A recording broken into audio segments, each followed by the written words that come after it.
நான் முதல்ல Daniel Balaji sir வந்து இயக்குனர் பிரசாத் பிரபாகர் சார் அவர்கள் வந்து டேனியல் பாலாஜி சாரை வீட்டுக்கு போய் அவங்கள வந்து பார்த்து இந்த ஃபிலிமுக்கு வந்து கன்ஃபார்ம் பண்ணி இது பண்ணப்போ அப்போ தான் வந்து என்னை பற்றி இன்ட்ரடியூஸ் பண்ணாங்க.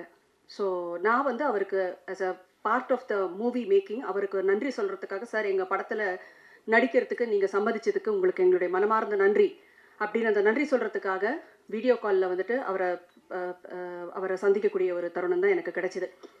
இப்போ வீடியோ காலில் உங்களை நீங்கள் பாடுறீங்க, உங்களை பார்த்துருக்கேன் நான், எனக்கு உங்கள் பாட்டெலாம் நான் நிறைய கேட்டிருக்கேன், ரொம்ப சந்தோஷம் சார். அதாவது நான் அவருடைய பேக்ரவுண்டில் என்ன, அவர் எப்பேற்பட்ட ஒரு நடிகர், திறமைசாலி, அதில் எந்த ஒரு மாற்று கருத்துமே கிடையாது.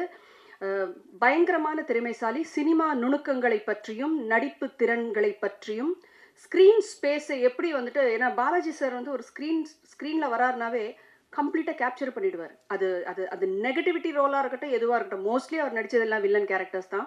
அதை வந்தாலே நான் அந்த கண்ணுக்கு அவ்வளோ பவர் இருக்குது. அதுதான் முக்கியமாக சொல்லுவாங்க, ஒரு நடிகருக்கு வந்து கண்ணு பேசணும் அப்படின்னு சொல்லுவாங்க. நான் பெரியவங்க சொல்லி கேள்விப்பட்டிருக்கேன். அந்த மாதிரி அந்த பாட்டு அவர் பின்னாடி இருக்கிற அவர் உட்காந்துட்டு இருந்த ரூமில் ரொம்ப சிம்பிளாக இருந்தது.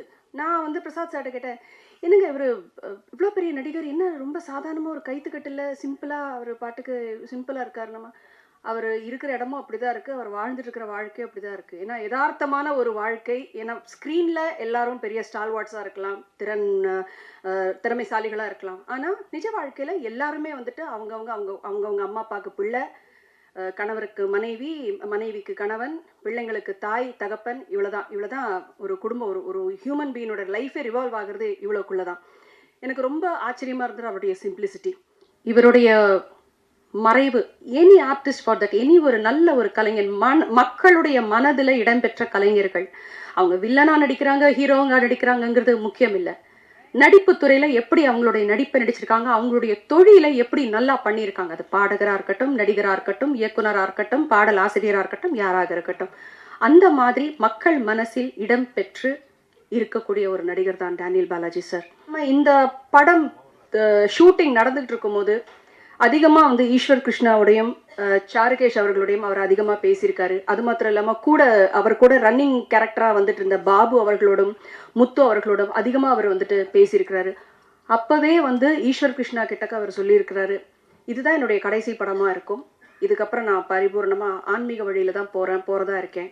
இதில் என்னன்னா, மனுஷன் எவ்வளோ சம்பாதிச்ச காசும் வந்து ஒரு ஒரு அருமையான ஒரு கோயிலை வந்துட்டு கட்டுறதுக்காக யூஸ் பண்ணியிருக்காரு. அவர் வந்து பயங்கரமான ட்ரெஸ் போட்டுலாம் நாங்கள் வந்து பெருசாக ஆடம்பரமாக ட்ரெஸ் பண்ணி நான் பார்த்தது கிடையாது. அட்லீஸ்ட் இந்த ஆர்பிஎம்மோட ஜேர்னியில் அட்லீஸ்ட் நான் சொல்லணும்னா, சாதாரணமாக ஒரு வேஷ்டி வீட்டில் இருக்கும்போது சாதாரண ஒரு வேஷ்டி கட்டிட்டு தான், ஒரு பனியன் போட்டுட்டு தான் அவர் இருந்திருக்காரு.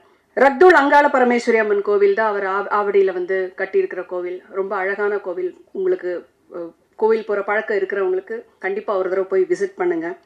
எனக்கு இந்த வாய்ப்பை அளித்த ஆர்பிஎம் டீம் அவர்களுக்கு நன்றி தெரிவித்து விடைபெறுகிறேன். நன்றி, வணக்கம். செய்திகளை உடனுக்குடன் தெரிந்து கொள்ள உடனே சப்ஸ்கிரைப் பண்ணுங்க.